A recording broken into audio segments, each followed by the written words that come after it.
Welcome back to the Deep Dive. We're here again taking fascinating, sometimes dense source material and pulling out the insights you need to see where things might be heading. Today, we're diving into a really massive shift in, well, digital communities, specifically these global borderless poker networks. We're focusing particularly on the architecture behind PokerBros. Our mission, pretty straightforward. Understand how this platform sort of cracked the code, How did it take poker, which is usually a local neighborhood game, and turn it into this huge digital arena where geography just doesn't matter. We need to unpack its structure, figure out the appeal, and crucially, how this model handles trust and risk on a truly global scale. Let's maybe start with a scenario, because I think this paints the picture really well. Imagine you're, say, sitting down with your coffee in Chicago, morning rush. You open the app and boom, instantly you're at a digital table. Across from you, a sharp player from Tokyo, an old school grinder dialing in from Madrid, maybe a bold Brazilian player who's definitely pushing the action. That kind of immediate multi-continental connection. That's the everyday reality we're talking about here. Yeah, and what's really fascinating about that setup is it's not just the technology making the connection. That's part of it, sure. But it's the environment that results from it. You immediately start building these little rivalries, maybe sharing strategies in the chat. And this is key. You're discovering totally new ways to play from people all over the world. That predictable local game, it's gone. Replaced by this endlessly dynamic global classroom, really. The constant variety, the unpredictability. Yeah, that seems absolutely central to why people like it. So to help us structure this kind of global revolution, the sources break down the architecture. I talk about three foundational features, basically, that power this whole distributed community. Okay, feature one, truly borderless. This is the core idea, right? Creating a global player pool, breaking free from those local or regional restrictions you see on older platforms. This system actively connects players across continents, all at the same time. Right. And the immediate payoff, like we said, is that variety. But the longer-term thing, the real benefit, is this profound cultural exposure. I mean, when you're constantly playing against people from everywhere, you have to deal with different approaches to risk, different styles of play. What seems safe in one place might be super passive somewhere else, and that forces you to adapt. It gives you a huge edge if you can learn from it. Okay, so that freedom, that global access. Yeah. It immediately brings up a big question, though. If it's all borderless, decentralized, how do they manage trust and risk? Because, local games work because you know people, there's reputation. How does that work globally? And that brings us right to feature two. And honestly, this is the key business insight, the architectural genius, according to the sources, clubs. Not just lobbies, this is critical. The platform relies on these private club systems. They're managed independently by third-party owners, almost like franchises operating within the bigger network.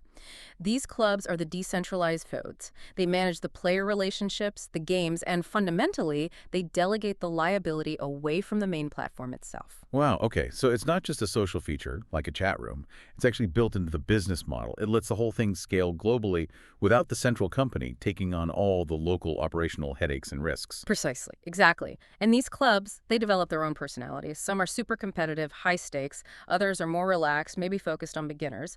But they all function as these little self-governed societies. They have chat, shared experiences, even mentorship sometimes. Experienced players helping out newer ones.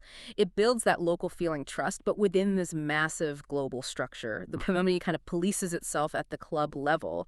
Right, got it.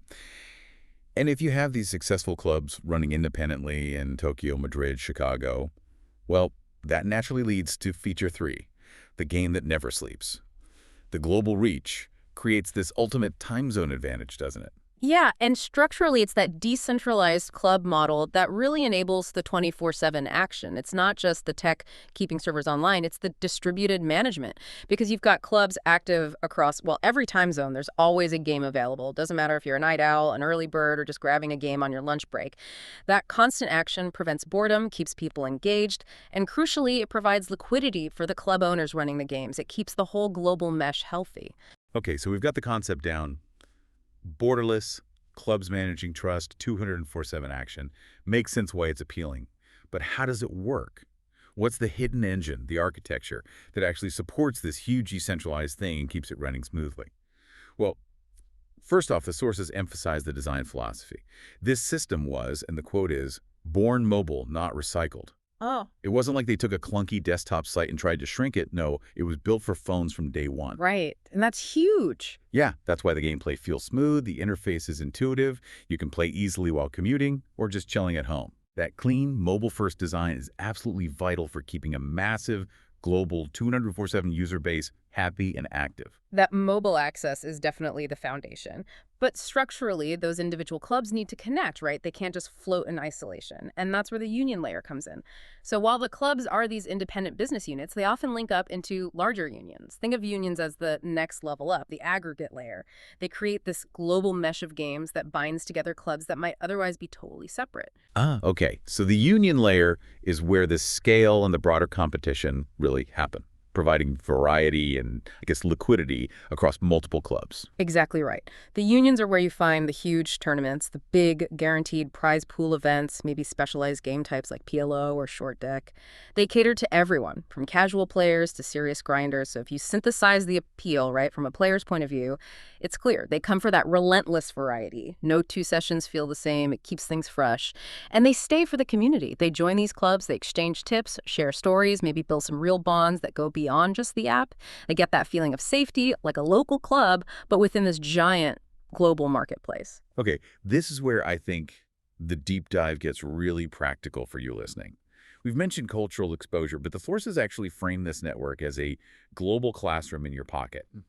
The idea is you might learn more about human behavior, about risk management, just by playing one session against 3 different global players than you would in like a month playing against the same local folks you always see. You learn fast, apparently, that certain cultural styles often influence play. For instance, Brazilians are often noted for high pre-flop aggression. Yeah, that's a common observation. Europeans may be characterized by more precision, deep strategy. Players from some Asian regions, perhaps, demonstrating incredible patience, playing very tight. And Americans, maybe bringing a more unpredictable, volatile mix to the table. But hang on a second. Isn't putting playstyles into geographic boxes a bit simplistic?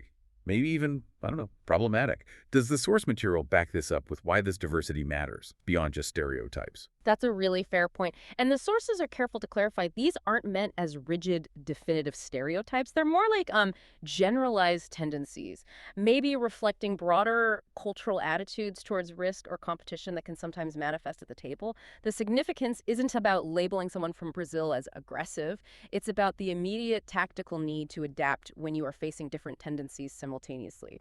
So if you've got aggression from one seat, precision from another, and unpredictability from a third, it forces you to expand your own skills. You can't just play one way. You have to adjust your strategy constantly in real time. And that fusion, that mix, it creates this unique, really stimulating psychological game. Players report developing not just poker skills, but incredible soft skills too. Things like adaptability, patience, a much sharper sense of risk assessment. You're not just reading cards. You're rapidly processing these subtle sociocultural cues. And those rivalries you build in the clubs, playing the same German player week after week, that fuels growth in a way that just, well, static local games can't match. That makes total sense. The dynamic itself is the teacher. Okay, but now we have to hit the big practical question. The elephant in the room, maybe. When we talk about these huge cross-border digital communities, decentralized models, the number one question is always, is it legit? Is it safe? How is trust actually established and maintained here? So the legitimacy, according to the sources, it kind of rests on 3 different levels. They interlock. First, at the basic app level, the fairness has to be verifiable. Right? So the random number generator, the RNG that deals the card, it's independently audited by third parties. That gives you the baseline confidence in the software itself. Okay, that's the tech layer. Then you zoom out to the global level. The fact that this model has seen widespread, sustained international adoption, that there's consistent liquidity, that confirms its legitimacy in the global market, it works, it's sustainable, but, and this is the crucial variable for you, the player, it comes down to the club level. Because the management is decentralized to these independent club owners, their reputation, their reliability, that's everything. Choosing a trustworthy club owner and manager, that's what really validates the whole system for the person actually sitting down to play. They are the point of trust. Which loops us right back to the player's main safeguard, really. Yeah. The power to choose. You're not just dumped into this massive global pool randomly. You have options. Customizable gameplay, casual tables, high-stakes tournaments, whatever fits. But more importantly, you actively select a club. based on its vibe, its reputation, the games it offers. You choose an atmosphere that fits your comfort level. And that's the essential takeaway for you, the listener, trying to understand this. These PokerBros global communities, the structure itself, it's legitimate, it's sustainable. But the day-to-day success, the reliability, that's delegated down to the club level. So just like walking into a huge Vegas poker room and choosing the best table with a reliable dealer. Here, the player's responsibility is picking the right club manager. That ensures you have a positive, reliable experience.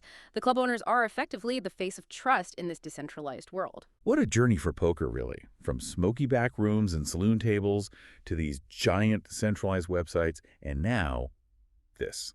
A system that somehow blends global reach with these personalized, community-run clubs.